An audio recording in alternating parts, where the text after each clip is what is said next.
Assalamualaikum warahmatullahi wabarakatuh. Waalaikumsalam. Waalaikumsalam warahmatullahi Apa ya mata saya khana soalnya nolak manusia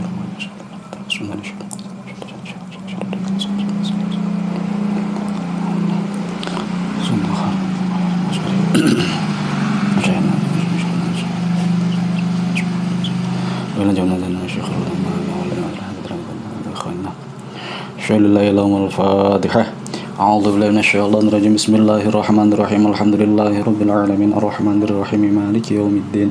Iyyaka na'budu wa iyyaka nasta'in ihdinas siratal mustaqim siratal ladzina an'amta 'alaihim ghairil maghdubi 'alaihim waladdallin. Amin.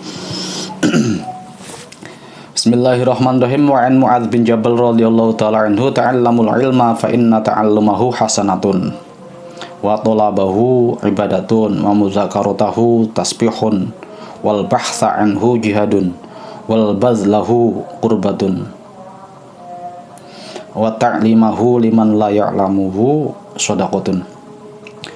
Wa an Mu'adz bin Jabal, dari Mu'adz bin Jabal radhiyallahu ta'ala anhu, dari sahabat Mu'adz, beliau berkata, ini jelas biasanya kalau sabda-sabdanya sahabat itu dinukil itu ya pasca Nabi meninggal, pasca Nabi wafat. Sahabat berpencar ke seluruh penjuru, kemudian mengajari tabiin itu. Nah, di antara ajaran-ajarannya ini, ta'alamu, belajarlah kalian semua, belajarlah sapa sira kabeh al ilma ing ilmu. Kalian belajarlah. Kenapa kok harus belajar ilmu? Fa inna ta'allumahu, maka sesungguhnya belajar ilmu iku hasanatun, sebuah kebaikan. Belajar ilmu itu sebuah kebagusan atau kebaikan. Wa talabahu, dan sesungguhnya mencari ilmu dia berusaha untuk belajar. Iku ibadatun, ibadah. Wa muzakaratahu, dan muzakarah itu ya kayak mutolaah, belajar sendiri. Jadi setelah belajar di kelas, setelah belajar bersama kiai, kemudian malamnya itu kita ulang lagi pelajarannya, muzakarah, mengingat-ingat. Ikut tasbihun, seperti tasbih, seperti ganjarannya baca tasbih. Wal bahsa anhu, dan membahas anhu dari ilmu, ya bahasa masail musyawarah, iku jihadun, nilainya sama seperti jihad. Jadi orang-orang bahasa masail musyawarah, diskusi, itu ya seperti halnya orang yang sedang berjihad. Wa bazlahu, dan menyerahkan diri terhadap ilmu. Jadi kiai-kiai zaman dulu itu ya ada yang sudah mewakafkan dirinya untuk ilmu, untuk santri. Itu adalah contoh badlu nafsi ilal ilmi, menyerahkan diri terhadap ilmu. Iku kurbatun, bentuk ibadah, beribadah, mendekatkan diri sama Allah. Wa ta'limahu, dan mengajarkan ilmu, liman, pada orang, maring wong layak lamuhu, yang tidak mengerti sapa man ing ilmu. Mengajarkan ilmu kepada orang yang belum mengerti, iku shadaqatun, sama halnya seperti sedekah.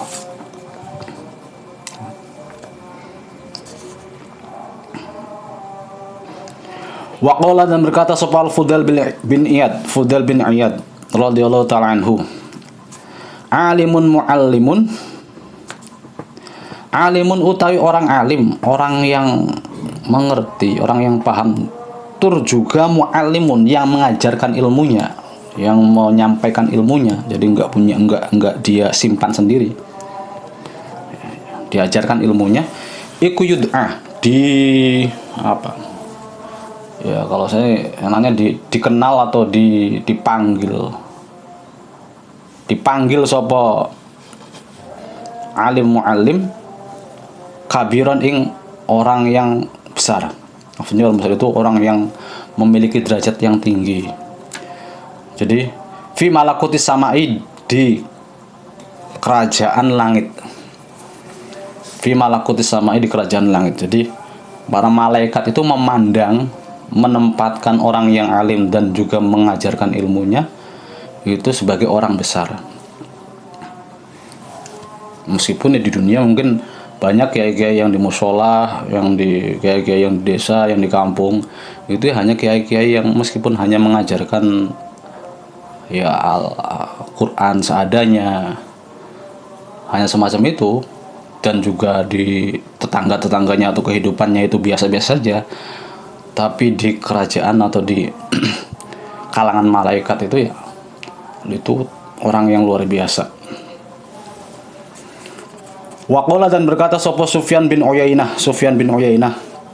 radhiyallahu taala anhu, arfa'un nasi, utawi paling tinggi-tingginya orang indallahi, di sisi Allah, orang yang memiliki derajat tinggi, paling tinggi, bukan tinggi lagi, paling tinggi di sisi Allah, apa nih manzilatan, ya derajat atau kedudukannya. Siapa orang yang paling kedudukannya itu paling tinggi, paling luhur, paling mulia? Iku man, orang kana yang ada sopaman, iku bainallahi, antara Allah, wa baina ibadihi, dan antara hambanya Allah, hamba-hambanya Allah. Orang yang bisa menyambung antara Allah dan hamba-hambanya. Jadi perantara antara Allah dan hamba-hambanya. Siapa orang itu? Wahum utawi man, iku al-anbiya'u, para nabi, dan ulama'u, dan ulama. Jadi ulama, para nabi adalah penyambung ajaran atau syariat yang Allah turunkan kepada manusia. Jadi melalui nabi setelah nabi tidak ada, yang mulai ulama. Waqala, dan berkata sapa Sufyan bin Uyainah aidon lagi, lam yuqta ahadun fid dunya syai'an afdhala minan nubuwah. Lam yuqta, tidaklah diberikan sapa ahadun, seorang pun, fid dunya, di dunia ini, tidak diberikan syai'an ing sesuatunya afdhala, yang paling utama atau yang paling afdol atau yang paling utama, minan nubuwati, daripada derajat kenabian. Jadi derajat kenabian itu adalah atau ya, pemberian Allah yang paling utama. Wa ma ba'dan nubuwah, dan tidak ada iku setelah kenabian apa syai'un utawi sesuatu apapun, afdolu, yang paling utama, minal ilmi, daripada ilmu, mengerti, ya, berilmu, wal fiqhi, dan fiqih. Jadi setelah derajatnya kenabian, di bawahnya adalah derajatnya ilmu dan derajatnya fikih. Jadi tidaklah Allah memberikan sebuah derajat yang paling utama, melainkan yang paling utama adalah derajat kenabian. Nah, setelah itu tidak ada lagi, melainkan derajat ilmu dan derajat fikih. Jadi tingkatannya nabi dan ulama itu tadi sama seperti yang tadi. Cuman diperingkat lagi. Kalau yang pertama kan Sufyan bin Uyainah mengatakan perantara Allah dan hambanya adalah nabi dan ulama. Nah, nabi dan ulama berarti sama dong, sederajat. Oh enggak. Akhirnya disusul atau di lain kesempatan beliau juga berkata, ya jelas nabi dulu yang paling derajatnya paling afdol, paling utama, kemudian orang-orang yang mengemban atau yang memiliki ilmu atau ulama. Faqila, lalu ditanya lahu Sufyan bin Uyainah. Sufyan bin Uyainah ditanya, aman hadza, aman dari siapa? Aman ikut dari siapa? Hadza utawi iki perkataan. Kamu kata siapa? Kok bisa menyimpulkan semacam itu? Qala, berkata Sufyan bin Uyainah, ya anil fuqaha'i, dari orang-orang ahli fikih, kullihim, ya semuanya. Saya mendapatkan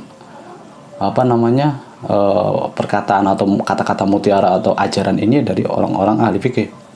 Nah, zamannya Sufyan bin Uyainah dan sebelumnya ada abad Sufyan bin Uyainah itu, ya kalau nggak salah termasuk salah satu imam mazhab, kalau nggak salah ya. Jadi selain mazhab 4 yang ada kan masih banyak, sampai ada 9 atau 10. Di antaranya itu ada mazhab Sufyan bin Uyainah. Nah, berarti kan eranya abad kedua Hijriah. abad kedua Hijriah sampai Nabi, sampai sahabat itu mundur ke belakang itu ya istilah fikih itu belum nongol, belum ada. Nah, ketika diucapkan fuqaha, ketika diucapkan al-fiqhu, itu bisa jadi maknanya bukan ahli fikih, atau tadi minal ilmi wal fikhi, dari ilmu dan fikih. Fikih juga bisa jadi bukan ya ilmu fikih yang kita kenal sekarang ini, tapi fikih di situ adalah masih makna umum, masih makna pemahaman terhadap agama. Nah, berarti fuqaha berarti orang-orang yang paham terhadap agama. Jadi term istilah-istilah itu kan muncul belakangan. Ilmu tafsir itu ya muncul belakangan. Usul fikih dan yang lainnya itu muncul belakangan. Meskipun pada zaman Nabi ya prakteknya sudah ada, penafsiran Al-Quran sudah ada, fikih ya sudah ada. Pasti Nabi berfikih lah, nggak mungkin Nabi nggak berfikih. Cuman istilah penamaannya itu muncul belakangan. Hampir semua itu muncul belakangan. Tasawuf, apalagi balaghah, ya tajwid itu munculnya belakangan. Jadi sudah dipraktekkan dulu pada zaman Nabi, zaman sahabat, zaman tabi'in, lalu dibuatlah konsep dinamakan, oh ini namanya fikih, oh ini namanya tafsir, oh ini namanya hadis. Waqala, dan berkata sapa imamuna, imam kita rupanya Imam Syafi'i radhiyallahu taala anhu, illam yakun al-fuqaha'u, illam yakun apabila atau seandainya tidak ada sapa al-fuqaha al-amiluna yang mengamalkan ilmunya bi ilmihim, yang mengamalkan bi ilmihim dengan ilmunya fuqaha, seandainya tidak ada fuqaha yang mengamalkan ilmunya, orang yang paham agama kemudian mengamalkan ilmunya, iku aulia Allah, seorang wali, iku aulia Allah, seorang wali atau wali-waliullah, falaisa, maka tidaklah iku lillahi, kedua Allah, sapa waliyun wali, maka Allah tidak memiliki wali di dunia ini. Tuh. Jadi seorang wali yang belakangan ini merujuk kepada orang-orang yang memiliki karomah, orang-orang yang memiliki memiliki hal-hal yang luar biasa, itu penyempitan makna. Awalnya ya wali kasih Allah, siapapun bisa jadi wali, enggak mesti harus punya karomah gitu, enggak mesti harus punya penonjolan. Makanya ketika orang faqih atau orang yang ahli memahami agama kemudian mengamalkannya, itu dikatakan wali. Tuh, dikatakan wali. Dalam Al-Quran pun juga nggak ada yang, ya bukan nggak ada ya, kebanyakan Allah menyebutkan itu ya, inna waliyallahu allazi itu la khaufun alaihim wa lahum yahzanun. Enggak merujuk kepada person atau orang-orang tertentu yang memiliki keistimewaan atau karomah, enggak. Jadi dalam Islam sendiri sebenarnya sejak dulu itu tidak memandang karomahan itu. Cuman ya sekarang ini bergeser maknanya, wali itu menjadi makna yang lebih sempit.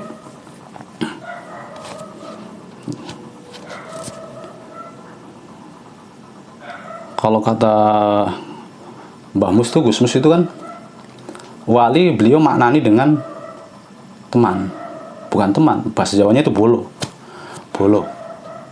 itu lebih dari teman, tapi ya bukan kekasih gitu, kekasih.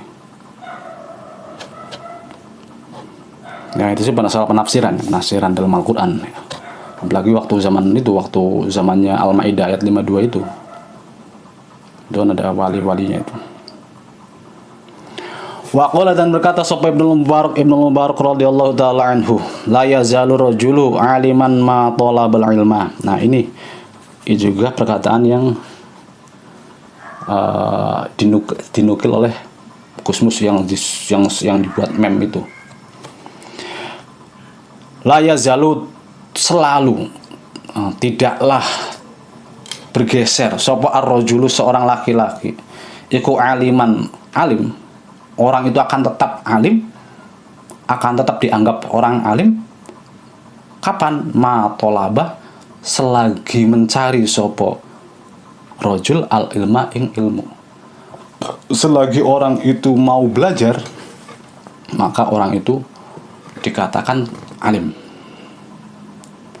Tapi fa'iza dhanna, apabila mengira sopo rojul annahu ing sesungguhnya rojul iku qad alima, sungguh telah alim, telah pinter sopo rojul, dia mengira dirinya itu sudah pandai, sudah pinter, sudah alim, dia sudah ujub dulu, maka faqad jahila, maka sungguh bodoh sopo rojul.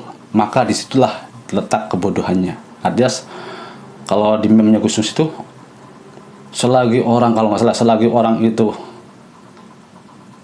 mau belajar, yaitu ya disebut orang alim. Tapi kalau dia sudah merasa dirinya pintar, maka sebenarnya dia adalah bodoh. Ini dinukil dari perkataannya Syekh Ibnu Mubarak. Waqala, dan berkata sapa Waqi', ya kan begini kenalarnya itu. Kenapa kok bisa begitu? Orang yang meskipun dia alim tapi tetap belajar, itu keilmuannya itu akan terus berkembang. Entah berkembang luas, entah malah keilmuannya itu makin lengket, makin ngelotok lah gampangannya. Daripada orang yang sudah merasa mencukupkan diri, saya sudah belajar lah, saya sudah belajar Fathul Mu'in, saya sudah belajar ini, cukup lah. Nah, di situ justru dia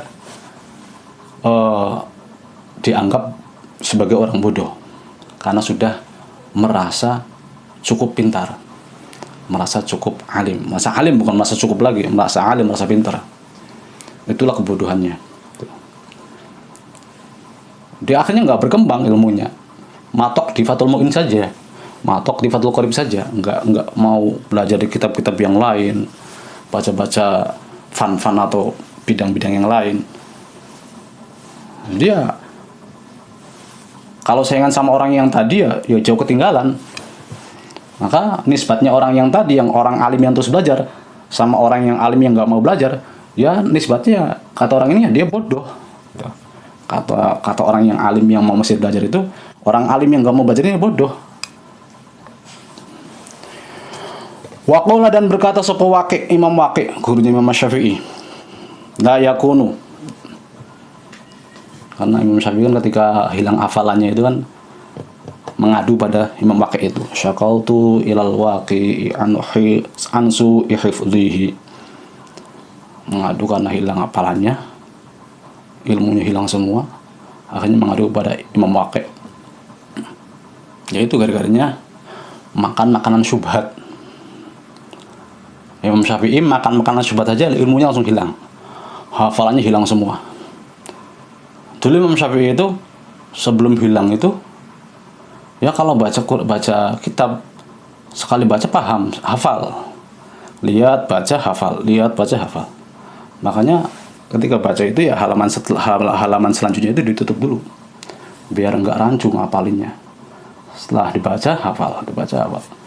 Nah, keistimewaan itu hilang karena beliau makan makanan syubhat. Kalau nggak salah apa ya ceritanya, saya juga lupa. Entah beliau itu dikasih makan oleh bibinya, atau beliau makan sendiri di rumah bibinya tanpa izin gitu. Langsung seketika juga hilang itu hafalannya. Waqala Waqi', la yakunu, tidaklah ada separojul, seorang laki-laki aliman, iku aliman, orang alim. Orang itu tidak disebut orang alim sampai hatta yasma'a, sampai dia mendengar sopa alim, mimman, dari orang, huwa kang uteman iku asanna, lebih tua, minhu, dari alim. Wa mimman, dan juga dari orang, huwa kang uteman iku mithluhu, sebaya, sesamanya alim, sesamanya rojul asanna minhu, dari rojul, lebih tua dari rojul, mislahu, yang sebaya dengan rojul, wa mimman, dan juga dari orang, huwa kang utaiman iku dunahu, di bawahnya rojul. Jadi orang itu tidaklah dikatakan alim sampai dia mau belajar, mau mendengarkan ilmu dari siapapun. Entah dia itu orang yang sudah tua, atau orangnya teman kita sendiri sebaya, atau bahkan lebih muda dari kita. Kalau dia punya ilmu dan kita mau mendengarkan, itu menurut Imam Waqi sudah dikatakan orang alim. Kita orang alim. Jadi belajar itu sama siapa saja. Mau orangnya itu orang tua, perempuan pun, kalau misalnya saya laki-laki, belajar kepada perempuan pun juga boleh. Gurunya Imam Syafi'i kan Sayyidah Nafisah, itu gurunya Imam Syafi'i kalau nggak salah. Sayyidah Nafisah itu perempuan, cucu Nabi. Cicit dan cucu cicit. Sayyidah Nafisah. Ini Sayyidina Ali ya berkata apa? Imam Syafi'i juga ya belajar kepada beliau. Sampai ceritanya itu kan Sayyidina Nafisah kan di Mesir itu. Di Mesir.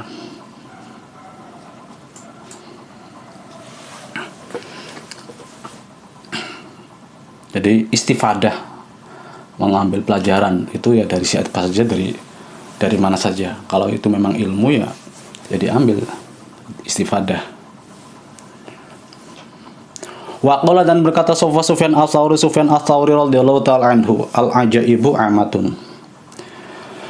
Al-ajaibu tayu keajaiban, keanehan atau kejadian luar, hal-hal yang luar biasa. Iku amatun ya menyeluruh, itu banyak gitu. Kejadian-kejadian luar biasa itu banyak di dunia ini. Wa fi akhir zaman, dan pada akhir zaman nanti iku a'amu, lebih banyak lagi. Lebih banyak lagi.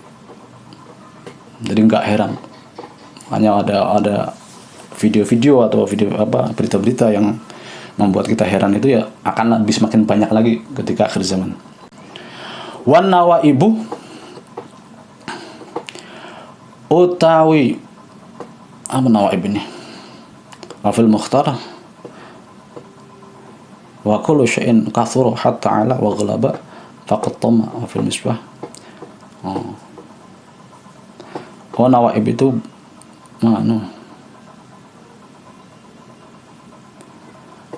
hal-hal yang menimpa, ikut tomatun, sangat banyak. Wa fi amridin, dan dalam masalah agama iku atamu, lebih banyak lagi.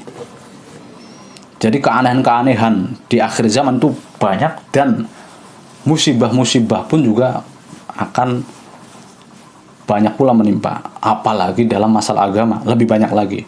Wal masyaibu utawi pira-pira musibah iku azimatun, sangat besar. Kejadian-kejadian yang menimpa umat Islam itu akan semakin besar. Wa mautul ulama utawi meninggalnya ulama iku a'dhamu, musibah paling besar.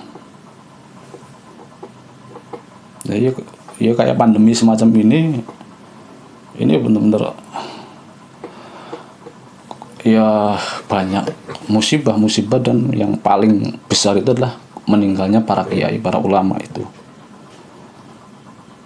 Wa inal alima, dan sesungguhnya orang alim iku hayatuhu, utawi hidupnya orang alim. Orang alim itu, kiai-kiai itu hidupnya saja iku rahmatun, menjadi rahmat, menjadi kasih sayang lil ummati, maring umat. Bayangkan tidak ada kiai, tidak ada yang bisa menuntun kita mana yang benar, menunjukkan kita mana yang benar, mana yang salah. Ya kita akan semau sendiri dan tidak akan bisa diatur. Makanya adanya kiai, adanya orang alim itu menjadi rahmat bagi umat, bagi manusia. Wa mautuhu, utawi meninggalnya alim fil islami, dalam agama Islam, iku silmatuhu, membuat rusak. Iku silmatun, membuat rusak, membuat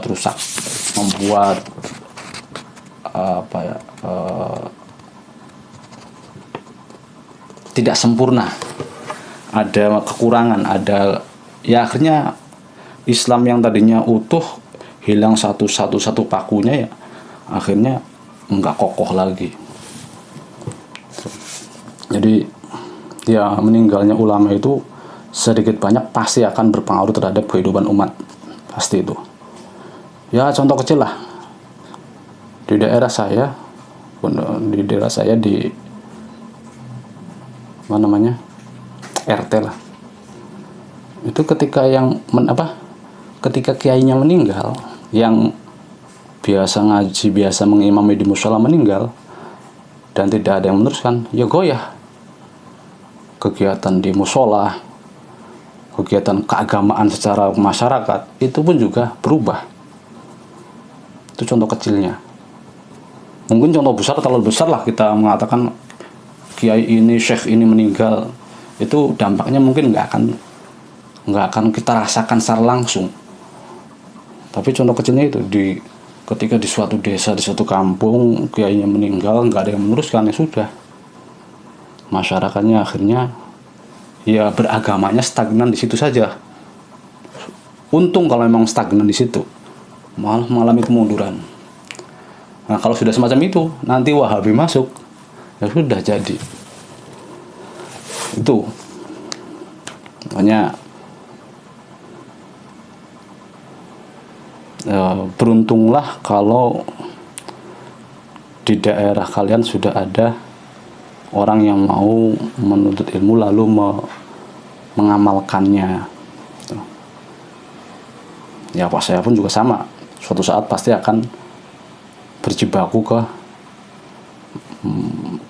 ke dunia sesungguhnya. Saya di sini masih belajar untuk mempersiapkan diri ke dunia yang sesungguhnya.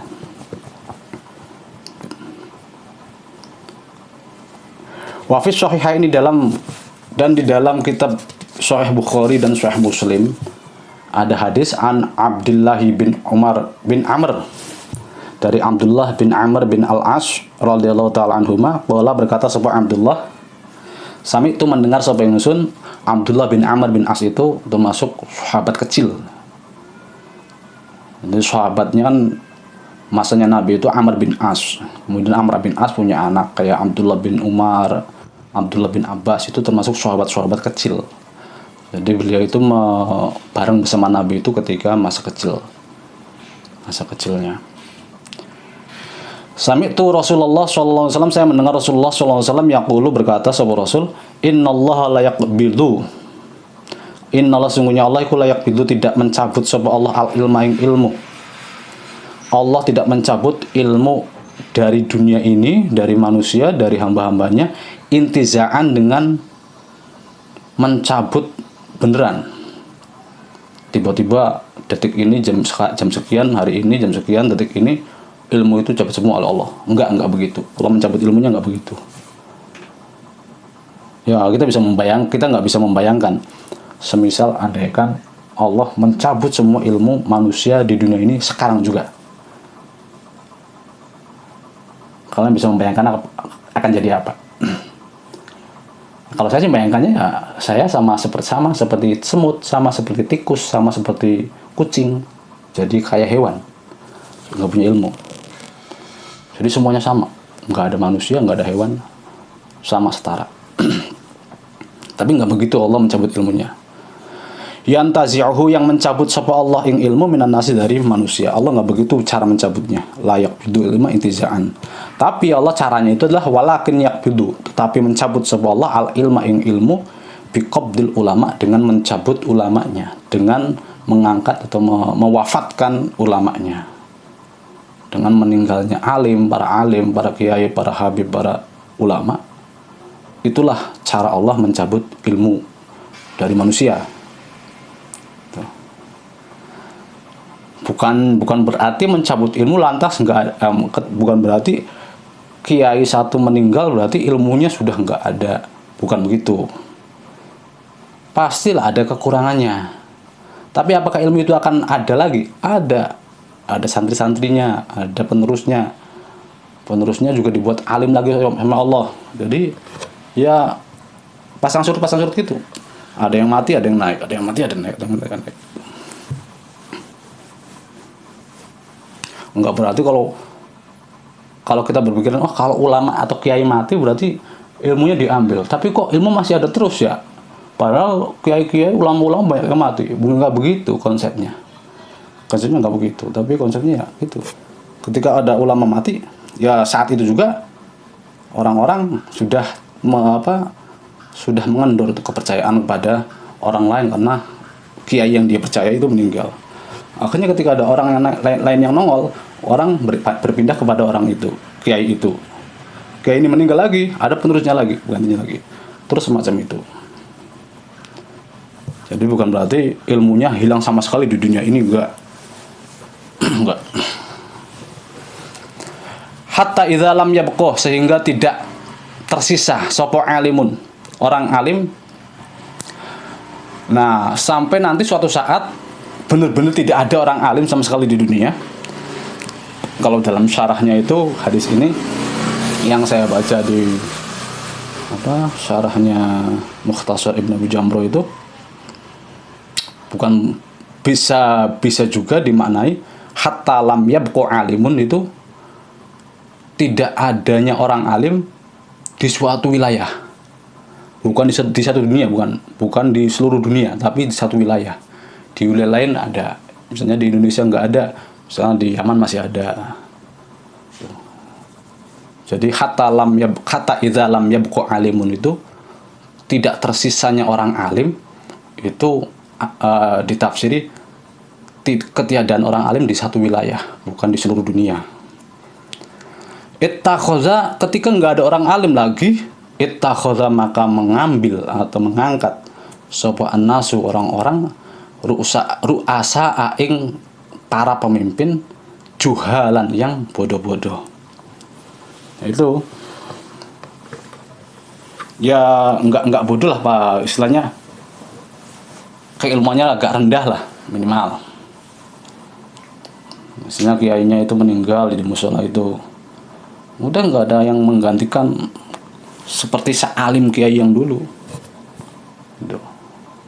Untung-untung, syukur-syukur ada yang menggantikan meskipun keilmuannya itu agak kurang. Untung itu.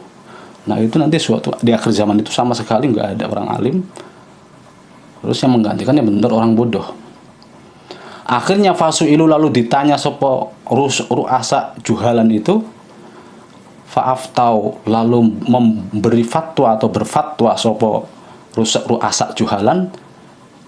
Kemudian kalau orang bodoh itu sudah diangkat sebagai pemimpin, sebagai hakim, sebagai imam, sebagai kiai, kemudian ditanya, Pak, hukumnya ini bagaimana, hukumnya ini apa? Karena dia bodoh, akhirnya memberi jawabannya, memberi fatwanya, itu ya fa'aftau bi ghairi ilmin, dengan tanpa ilmu. Akhirnya hasilnya apa? Ya fadollu, maka sesat sopo si ru'asa juhalan itu, wa adollu, dan menyesatkan hasilnya. Karena dia nggak ngerti apa-apa, diangkat jadi kiai, jadi ustadz. Akhirnya ketika ditanya, jawab asal-asalan. Akhirnya dia sesat dan juga menyesatkan orang lain. Faslun hadza faslun jami'u ma dzukira min fadlil alim, min fadlil ilmi wa ahlihi. Jami'u ma, semua hal dzukira yang sudah disebutkan. Nah, ini sudah mulai dari awal sampai akhir ini, semuanya yang telah disebutkan itu nyatane min fadlil ilmi wa ahlihi, yakni keutamaan ilmu, ahli dan ahli ilmu. Jadi orang yang berilmu itu seperti apa, orang yang mengajar itu seperti apa, orang yang mencari ilmu itu bagaimana, semuanya itu keutamaan-keutamanya itu iku innama huwa, sesungguhnya utawi ma iku fi haqqil ulama il amilin bi ilmihim. Keutamaan-keutamaan itu semuanya yang dari awal sampai akhir tadi itu hanya diperuntukkan bagi ulama il amilin, ulama-ulama, orang-orang yang alim, orang-orang yang mengerti dan mengajarkan dan mengamalkan ilmunya. Al amilina bi ilmihim dengan ilmunya ulama. Bukan untuk orang yang sudah belajar Orang yang sudah ngerti, orang yang sudah alim, tapi nggak mau mengamalkannya. Bukan. Tapi orang yang belajar lalu mengamalkan ilmunya. Al-abrori yang bagus-bagus atau yang baik-baik.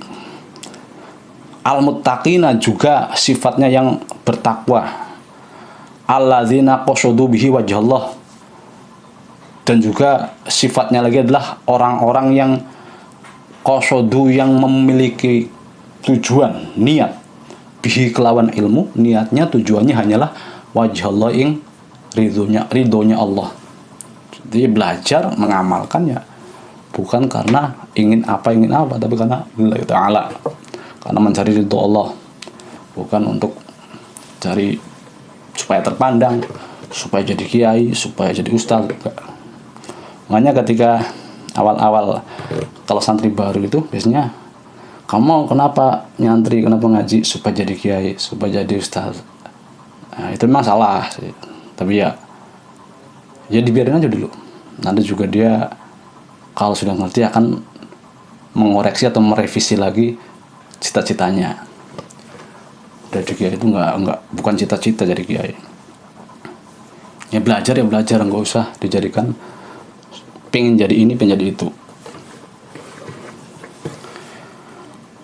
Wa zulfa dan zulfa karimah. Wa zulfa dan dekat ladaihi, mendekat ladaihi pada Allah. Bijannatin naimi dengan ing dalam surga, tempat kenikmatan. Tuh. Ya Allah, saya belajar ingin mendapatkan ridhomu supaya kelak bisa berdekatan denganmu di surga nanti. Nah, keutamaan ilmu, keutamaan ahli ilmi, semuanya yang telah disebutkan dari awal bab itu adalah untuk orang-orang yang semacam itu. Laman bukan untuk orang kosoda yang bermaksud, yang memiliki tujuan sopaman bihi kelawan ilmu. Dia belajar ilmu, dia ngaji, tujuannya agrodon ing harta duniawi. Agrodon tujuan duniawiyatan yang bersifat duniawi. Agrodon tujuan. Ya banyak tujuan duniawi. Min jahin, yakni pangkat, kedudukan, aumalin, atau supaya banyak yang ngamplopin, disalamin, khotbah, supaya bisa khotbah. Makanya saya ngaji dulu biar bisa khotbah. Nanti kalau khotbah enak, dapat amplop. Tahlilan nanti berkatnya banyak, beda sendiri. Au mukasarotin, atau berlomba-lomba memperbanyak fil atba'i ing dalam pengikut. Ngaji belajar nyantri mondok supaya nanti kalau buka pesantren saya banyak santrinya.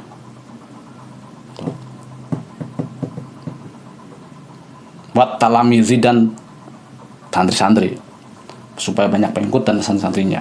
Enggak. Semuanya itu fadl, anugerah dari Allah.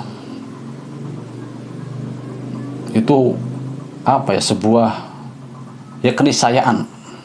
Harta, pangkat, kedudukan, pengikut, murid-murid itu adalah keniscayaan kalau kita benar-benar belajar ilmunya lillahi ta'ala. Itu akan ikut sendiri, pasti nongol sendiri, nongol. Jadi nggak usah diniati ke situnya. Ya jadi ya teringat pesannya almarhum Pak Desa saya itu, kalau waktu saya mondok itu selalu diingatkan, orang cari ilmu itu